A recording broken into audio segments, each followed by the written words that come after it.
अस्सलाम वालेकुम, मैं हूं अदील राज। आप देख रहे हैं मेरा यूट्यूब चैनल। नाजरीन, बात करूंगा आज एक और प्रेस कॉन्फ्रेंस होने जा रही है। क्या होने जा रहा है उस प्रेस कॉन्फ्रेंस में, उस पर बात करते हैं। साथ बात करेंगे पाकिस्तान की सबसे बड़ी जो मुनाफिक सियासी जमात है उसके बारे में कुछ बात कर लेंगे। साथ इमरान खान को पूरी कमेटी समझाती रही, इमरान खान साहब नहीं समझे, क्या नहीं समझे, उस पर बात करेंगे। कुछ गंडापुर साहब के हवाले से बात करेंगे, गंडापुर साहब को, और कुछ एक के बारे में बात करनी थी लेकिन दो बोने साफियों के बारे में ज़रूर बात करूंगा आज। सबसे पहले नाजरीन, आज DGI-SPR साहब की प्रेस कॉन्फ्रेंस कुछ देर बाद आ जाएगी। मेरी इतला के मुताबिक साल का ईयर का राउंड अप दिया जाएगा उस प्रेस कॉन्फ्रेंस में। चंद अफगानिस्तान एयर स्ट्राइक के हवाले से बात की जाएगी, जो किए गए, क्या क्या अहदाफ हासिल किए गए। उसमें कुछ यूनिसेफ की स्टेटमेंट्स आ रही हैं, उसको डिस्पेल करना बहुत ज़रूरी है, वो जवाब आएगा। साथ साथ मेरे एक दोस्त हैं जो ऐसे मामलात में बहुत माहिर हैं, इन चीज़ों के बारे में उनसे बात हुई तो उन्होंने कहा जी चंद एक प्लांटेड किस्म के सवालात भी हो जाएंगे। उसमें से मिलिट्री कोर्ट में इंसाफ का हसूल, रिचर्ड गरनेल के हवाले से भी सवाल होगा, जिसका कभी इम्कान है कि DG साहब जवाब देंगे कि जी ये फ़ॉरेन ऑफिस का डोमेन है, हमारा डोमेन नहीं है, तो इसका जवाब फ़ॉरेन ऑफिस देगा। मेरे दोस्त के मुताबिक, आपको मैं पहले इतला पहुंचा रहा हूँ, आप देख लीजिएगा क्या जवाब आता है। अगर नहीं आएगा तो हम अपने दोस्त तक आपकी शिकायत ज़रूर पहुँचा देंगे कि जनाबे वाला की करी जाते हो तुसी। ये नाजरीन जो प्रेस कॉन्फ्रेंस है आज, कल भी कुछ टाउट साफियों ने बहुत वावेला मचाया था कि जी 3 बजे आज तहरीक इंसाफ को अफाका होगा, तहरीक इंसाफ को तुन दिया जाएगा और ये हो जाएगा, वो हो जाएगा। एज एक्सपेक्टेड ये सज़ाओं का सारे एक्सपेक्ट कर रहे थे, वो सज़ाएं सुना दी गई, ठीक है। लेकिन इस बार हमने देखा कि वर्डिंग बड़ी चेंज थी, बड़ी carefully worded press conference, press release थी, जो कि बड़ी अच्छी बात है। साथ साथ अगर आपने इसका रिएक्शन देखना है तो इसका रिएक्शन कल रात को लीना शिगरी साहिबा के प्रोग्राम में हसन न्याजी की वालिदा इमरान खान की बहन नौरीन न्याजी ने दिया, जिनका ये कहना था कि बिल्कुल भी अनएक्सपेक्टेड नहीं था, ये तो कुछ भी नहीं, हम इससे भी सख्त सज़ा एक्सपेक्ट कर रहे थे। उन्होंने ये भी कहा कि कोई मर्सी पिटिशन नहीं की जाएगी, हम हाई कोर्ट में लड़ेंगे, सब बच्चों का मुकदमा लड़ेंगे, हमें कोई दुख नहीं है, हमें पहले से मालूम था कि रियासत ये करेगी। हफीजुल्लाह न्याजी साहब का एक ट्वीट भी आता तारड़ के ऊपर, उन्होंने ट्वीट रखा है, लेकिन उन्होंने जो बात की है वो बात बड़ी अहम है नाजरीन, कि रियासत को झूठ बोलना पड़ा, हसन न्याजी को सज़ा देने के लिए रियासत को झूठ बोलना पड़ा। बड़ा इल्ज़ाम है, एक बाप का दुख भी नज़र आता है, रियासत से गिला भी नज़र आता है, क्योंकि रियासत ने माँ के जैसा होना था, लेकिन रियासत सौतेली माँ बल्कि फूफी बन गई चुकी है इस टाइम पाकिस्तानियों के लिए, आम पाकिस्तानियों के लिए, नून लीगियों के लिए, लेकिन वो सगी माँ है, मिट्टी, और वो क्या उसका नाम है, पपियाँ देने वाली माँ, उसके लिए सौतेली माँ ही साबित हो रही है रियासत तहरीक इंसाफ के लिए, ख़ास तौर पे, और नौजवान तबके के लिए। शायद यही वजह है कि दूरियां जो हैं ये बढ़ती जा रही है, और इन दूरियों को अभी तक कुछ लोग ये समझ रहे हैं, हुकूमती लोग ये समझ रहे हैं बयानिए का मसला है, हमारे पास बयानिया कोई नहीं है। मेरा अपना ये मानना है कि ये बयानिए का मसला नहीं है, आपके पास कहने को कुछ नहीं है, लोग आप पे एतबार करने को तैयार नहीं, तमाम इदारे डिस्क्रेडिट हो चुके हैं, बुरे तरीके से डिस्क्रेडिट हो चुके हैं। आज सुप्रीम कोर्ट को ले लें, इलेक्शन कमीशन को ले लें, दीगर इदारों को ले लें, जो एक ज़माने में इंजॉय करते थे कॉन्फिडेंस आवाम का, मोहब्बत इंजॉय करते थे, आज आवाम ख़ास तौर पर मिडिल क्लास तबका इनके खिलाफ हो चुका है।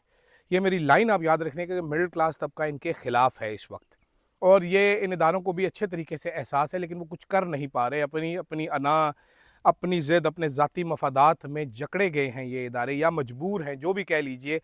But this is not looking good overall for Pakistan, क्योंकि पाकिस्तानियों का इदारों पर एतमाद होना बड़ा ज़रूरी है, तभी ये मुआशरा आगे बढ़ेगा, ये मुल्क हमारा आगे बढ़ सकता है। नाज़रीन, आज बेनज़ीर भुट्टो साहिबा की बरसी भी है। इस बरसी के मौके पर वो क्या याद आती है, ज़मीं खा गई आसमां कैसे कैसे, बेनज़ीर साहिबा चली गई इस दुनिया से, क्या ही दुखी दिन था। लेकिन उसके बाद नाजरीन जो पीपल्स पार्टी रह गई है, कभी कभी बंदा सोचता है कि पीपल्स पार्टी, उस दिन ऐलान ही करते थे कि अब हम पीपल्स पार्टी नहीं, कम से कम ये बेनज़ीर भुट्टो की पीपल्स पार्टी नहीं है, जुल्फ़िकार अली भुट्टो की तो थी नहीं, बेनज़ीर भुट्टो की भी पीपल्स पार्टी रही नहीं है नाजरीन। ये बौने सियासी लीडरान की पार्टी, ये मुनाफिक, पाकिस्तान की मुनाफिक तरीन जमात आपने देखनी हो नाजरीन इस टाइम, वो पीपल्स पार्टी है, जो 15 साल से सिंध में इक़्तिदार की बिलाए शिरकत गैर मालिक है, इंजॉय कर रही है गवर्नमेंट एक सूबे में, आजकल तो 2 सूबों में गवर्नमेंट इंजॉय कर रही है। नाजरीन, अटेंशन खड़े होते हैं ये इस्टेब्लिशमेंट के बोझ तले दबे हुए।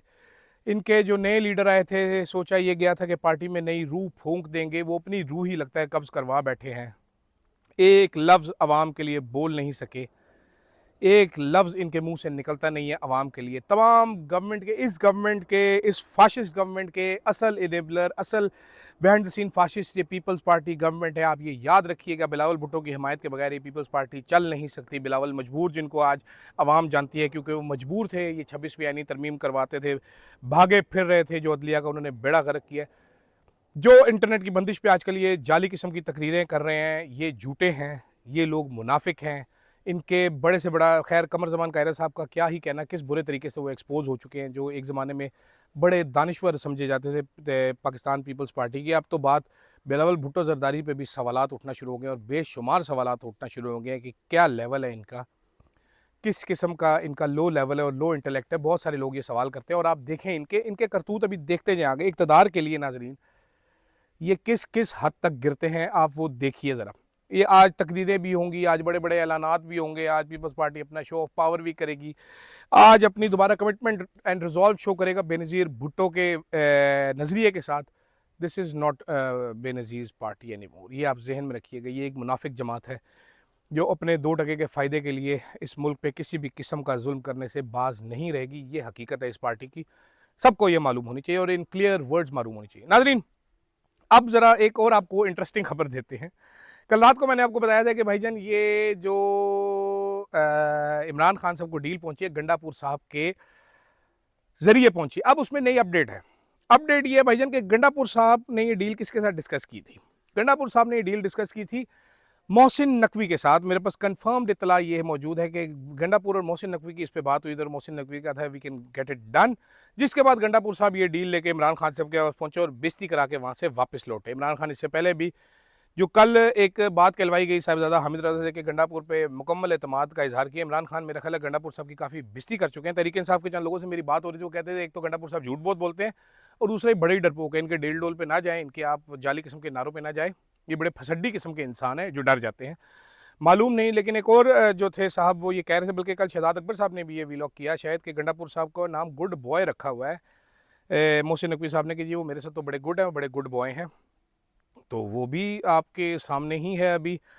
और दूसरी इतला मेरे पास ये है कि नाज़रीन, ये बिल्ली को जो चूहे समझाने आए, कल इमरान खान साहब को इनके पार्टी मेंबरान ये समझाते रहे कि खान साहब this is a good deal, actually आप शिफ्ट हो जाएं तो बड़ी अच्छी बात है, आप बनीगाला शिफ्ट हो जाएं, this is the right thing to do, we should do it. लेकिन इमरान खान के जहन में नाजरीन कहानी कुछ और ही चल रही है। इमरान खान ने इससे बिल्कुल इनकार किया। क्यों किया इनकार? नाजरीन 1.5 साल जेल काटी है इमरान खान ने, 2 साल होने को 511 दिन हो चुके हैं आज एग्जैक्टली। वो इसलिए तो नहीं काटी कि एक रात को उन्हें चुप करके बख्तर पर गाड़ी में बिठाया जाए, मुंह पे कपड़ा डाल के, और बनीगाला छोड़ दिया जाए। 2 दिन बाद पता चले कि इमरान खान बनीगाला शिफ्ट हो गए डील करके। इमरान खान तो कहता है कि मैं जेल से बाहर आऊँगा, विक्ट्री का निशान बन के आऊँगा, गाड़ी की छत पर खड़ा होकर अडयाला से बनीगाला का सफ़र तय करूँगा, घंटों में तय करूँगा, तकरीरें करूँगा, अपना नुक्ता नज़र लोगों को बताऊँगा, जो मैंने जेल में बैठ के प्लान बताया वो लोगों को साथ ही कन्वे करूँगा। मैं इसलिए तो नहीं आया कि मुझे आप एक रात को हेलीकॉप्टर में बिठा के बनीगाला छोड़ जाए और पूरी ज़िंदगी के लिए मेरे मुंह पे वो एनआरओ मारा जाए। तो इसलिए मेरा ख्याल है उन्होंने एक दबकी लगा के अली बिन गंडापुर का चल दौड़ जाए इधर से, मुझे पता तू क्या हरकतें करता फिर रहा है। इससे ज़्यादा अली बिन गंडापुर साहब पे मैं बात नहीं करता, वैसे मुझे बड़े पसंद है वो, बड़ी मज़ेदार है उनकी एक तकरीर जो उन्होंने संजानी में की थी, मैं बहुत फ़ैन हूँ उस तकरीर का, तो इसलिए ज़्यादा बात नहीं करते, इतना आपको बता देते हैं। अब बात करते हैं नाज़रीन पाकिस्तान के एक बौने सहाफ़ी की। खैर वो सहाफ़ी तो नहीं है, सरकारी मुलाजिम था पैमरा में, बहरूपिया उसका नाम था। सहाफ़त को सीढ़ी बना के उसने इस्तेमाल किया, सरकारी ओहदा लिया, वहाँ से जब ठुड्डा मार के निकाला गया, आजकल फिर भाषण देता है सहाफ़त पर बैठ के। मुझे पूरा यकीन है कि जिस दिन मियाँ नवाज़ शरीफ साहब ने इशारा किया कि चला जा सेनेटर बन जा, क्योंकि उससे पहले भी ये चेयरमैन पैमरा नहीं लगना चाहता था, सेनेटर बनना चाहता था। कंफर्म इतलाए बड़े करीबी दोस्तों ने मुझे बताया है, जिन्होंने इसके और भी बहुत सारी बातें मुझे बताई थी। उन्होंने फरमाया है कि जो लीडर वही होता है जो आवाम की खातिर झुक जाता है। अच्छा जी, झुके हुए को लोग लीडर मानते हैं ताकि आवाम को 2 वक्त की रोटी दे सके। तो इमरान खान साहब झुक जाएं तो वो लीडर है, जो खड़ा रहे वो लीडर नहीं होता। नाज़रीन, ये लीडरशिप की दास्तान जो है ये मैंने पहली बार सुनी है, आपने भी यकीनन इससे पहले नहीं सुनी होगी। ये नई लीडरशिप की डेफिनेशन इजाद की गई है, ये इन बहरूपिया साहब ने इजाद की है। मालूम नहीं कहाँ पढ़ते रहे हैं, कहाँ सहाफ़त पढ़ाते रहे हैं, बड़े स्टूडेंट्स भी हैं इनके। पाकिस्तान का वाहिद सनद याफ्ता, अदालती सनद याफ्ता जो झूठा सहाफ़ी है वो भी इन्हीं का स्टूडेंट है, बड़े फ़खरिया बताता है। तो फिर पता चलता है वो फॉलोअर्स भी किसके हैं, नवाज शरीफ के सारे फॉलोअर्स हैं, कि झुक जाने में बेहतरी होती है। नाज़रीन, live to fight another day की फ़िलॉसफी है। लेकिन क्या पाकिस्तानी ऐसे किसी शख्स को लीडर मानने के लिए तैयार हैं? क्या वजह थी कि अप्रैल से पहले फरवरी तक इमरान खान साहब गैर मकबूल थे। मार्च में जब उन्होंने साइफर लहराया उसके बाद वो मकबूल होना शुरू हुए।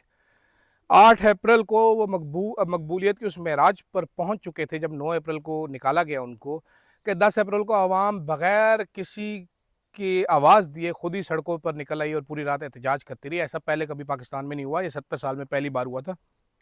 अगर इमरान खान साहब उस दिन भी झुक जाते, नवाज शरीफ की तरह सर झुका के पहुंच जाते बनी गाला, लड़ाई ना लड़ते, इससे पहले इस्तीफ़ा देकर भाग जाते, तो शायद ऐसा कभी ना होता। आज भी इमरान खान साहब अगर डील कर लें जो मोहसिन नकवी साहब गंडापुर साहब को ऑफ़र कर रहे हैं, जो मिल मिला के ये लोग पैकेज बना रहे हैं इमरान खान के लिए, तो मेरा नहीं ख्याल कि इमरान खान मकबूलियत की सतह पर रुक पाएंगे।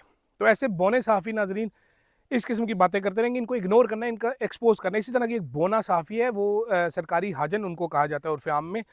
कल मैंने टीवी पे फैसल फरीद साहब का एक क्लिप देखा जिसमें फैसल साहब घुर्रा रहे थे, ललकार रहे थे, वो रोरिंग, और कह रहे थे चलाएं ज़रा इमरान खान का क्लिप, चलाओ इमरान खान का क्लिप। तो आगे से मैं नहीं चला सकती। ये नाजरीन हमारे पास, हम बोनों के माशरे में रहते हैं जहाँ पर हमारे पास इस किस्म के बोने सहाफ़ी हैं।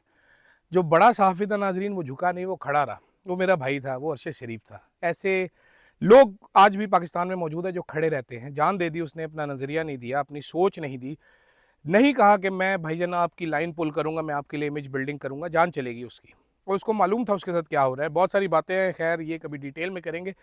अभी के लिए ज़रा क्विकली ये 2 बोने साफ़ियों को आपने बनाना, आपने याद रखना है, ये वो साफ़ी हैं जो इमरान खान की तस्वीर नहीं चला सकते क्योंकि इनको ऑर्डर नहीं है। ये वो साफ़ी हैं जो कहते हैं झुक जाए तो अच्छा होता है। वैसे ये साहिबा जो थी ये रोया करती थी आंसुओं के साथ नवाज शरीफ साहब के लिए, लंदन से वापस आई थी। इमरान खान में सारी बुराइयाँ इनको नज़र आती हैं, मियाँ साहब में कोई बुराई नहीं। इनके बकौल मियाँ साहब दूध के धुले हैं, बल्कि दूधू से भी प्यारे हैं। वो नूरपुर का दूधू हैं जो कि बड़ा ही टेस्टी है उनके मुताबिक।